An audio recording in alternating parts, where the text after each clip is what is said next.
Saudaraku, suara kebenaran pada Senin 23 Januari 2023 bertema Lawan dengan Kesucian. Allah kita kuat.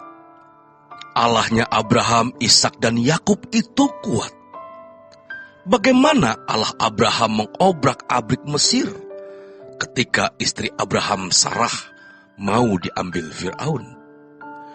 Juga Raja Gerar yang mau mengambil Sarah sebagai istrinya. Tuhan mengobrak-abrik dengan perkasanya. Mesir diobrak-abrik dengan 10 tulah. Israel dilepaskan. Kolsom dibelah. Allah kita perkasa. Masalahnya adalah kalau Allah tidak bertindak menolong kita, yang seakan-akan Allah tidak ada atau tidak peduli terhadap masalah yang kita hadapi, kesulitan yang kita hadapi. Padahal sejatinya, masalah-masalah itu mendewasakan, menyelamatkan kita. Ya, menyelamatkan dari api kekal. Misalnya ibu-ibu memiliki suami yang jahat, suka menyiksa, sering memperlakukan tidak adil. Lalu melawan suami dengan apa? Lawanlah dengan kehidupan yang bergaul dengan Allah. Artinya lawanlah suami dengan kesucian. Dia memang kasar, sering melakukan KDRT, menyakiti, maka lawanlah dengan kesucian. Kita sebagai bawahan di kantor, lalu ditekan atasan, lawanlah dengan kesucian. Kita mau disingkirkan oleh kolega, oleh teman kerja karena cemburu, atau karena memang orang lain jahat, jangan lawan dengan kekuatan manusia. Ingatlah firman Tuhan berkata, terkutuklah orang yang mengandalkan manusia. Sedangkan di dalam kitab Yeremia 17 ayat yang ke-7, firman Tuhan berkata, diberkatilah orang yang mengandalkan Tuhan, yang menaruh harapannya pada Tuhan. Jangan lawan orang yang menyakiti kita, mengupayakan kejatuhan dan kehancuran kita. Jangan lawan dengan perkataan atau dengan kekuatan fisik. Jangan lawan dengan apa-apa, tetapi lawanlah dengan satu, yaitu kesucian. Kesucianlah yang membuat kita menjadi umat Allah, kekasih Allah, dan sahabat Allah. Kesucian bukanlah hanya tidak berbuat dosa, tetapi kesediaan melakukan apapun yang Allah perintahkan. Bukan hanya tidak melanggar hukum, tetapi apapun yang Allah kehendaki untuk kita lakukan, rencananya untuk dipenuhi, maka kita penuhi. Sekarang kita sudah memiliki kiat yang hebat. Bagaimana menaklukkan pasangan yang kejam? Bagaimana menaklukkan pasangan yang jahat, yakni lawanlah dengan kesucian. Jangan pakai tangan, apalagi kekerasan. Nanti malah kena pasal KDRT. Bisa masuk penjara 2-5 tahun.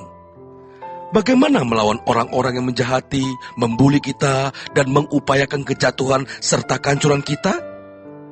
Saudaraku, lawanlah dengan kesucian. Jangan melawan dengan perkataan atau dengan perdebatan. Diamlah. Karena itu menunjukkan martabat kita sebagai anak-anak Allah yang mengandalkan Allah dan berharap pertolongannya. Hal ini akan membuat kita tangguh menghadapi segala keadaan. Kita tidak tahu apa yang akan terjadi hari esok, tetapi kita percaya apapun yang terjadi di depan, kalau Allah yang membela kita, tidak ada lawan. Saudaraku, sementara kita menghadapi orang-orang yang menjahati kita, kita memandang ke atas, lalu kita berkata, ya Tuhan, ajar aku tidak membalas kejahatan dengan kejahatan. Tolonglah aku, ya Tuhan, tidak menggunakan kekuatanku sendiri menghadapi masalah ini. Tetapi aku menyerahkan ke dalam tangan-Mu. Kita akan melihat kemuliaan Tuhan. Tetapi jangan membuat jadwal sendiri. Jangan mengatur Tuhan. Pasti Tuhan menolong pada waktunya. Saudaraku, marilah kita memandang Tuhan dan berharap pertolongannya. Untuk itu, kita harus hidup suci, harus menjadi sahabat Allah, kekasih Tuhan. Kalau kita menolak atau merasa tidak bisa hidup suci, maka jangan menjadi manusia. Lebih baik jadi binatang, hewan yang tidak perlu kesucian. Sebab jika hewan hari ini hidup, besok mati, selesai. Tetapi manusia hidup hari ini, besok mati, masih ada kesadaran. Itu yang menjadi masalah. Jangan pernah berkata, suci itu tidak bisa, tidak mungkin, sesuatu yang mustahil. Saudaraku, janganlah menuduh Tuhan berdusta atau Tuhan berbohong. Jangan menuduh Tuhan sebagai Tuhan yang kejam, yang sewenang-wenang memberikan perintah yang tidak bisa kita lakukan. Saudaraku, kapital modal kita adalah Tuhan. Maka kita harus menjadi kekasih Tuhan. Kita harus menjadi sahabat Tuhan, umat Tuhan yang benar agar dapat berjalan dengan Tuhan. Dan untuk berjalan dengan Tuhan, kita harus hidup tidak bercacat, tidak bercela. Kesannya adalah kita ini dapat dianggap orang yang sombong, tidak apa-apa. Kita akan mati. Nanti di hadapan pengadilan Tuhan baru tahu siapa kita masing-masing, bagaimana keadaan kita masing-masing. Tunggu pengadilan Tuhan. Tuhan itu Tuhan yang hidup dan nyata. Tuhan pasti menolong kita. Tidak mungkin Tuhan tidak menolong kita. Jadi saudaraku, lewati saja dari hari ke hari, biar Tuhan yang bertindak.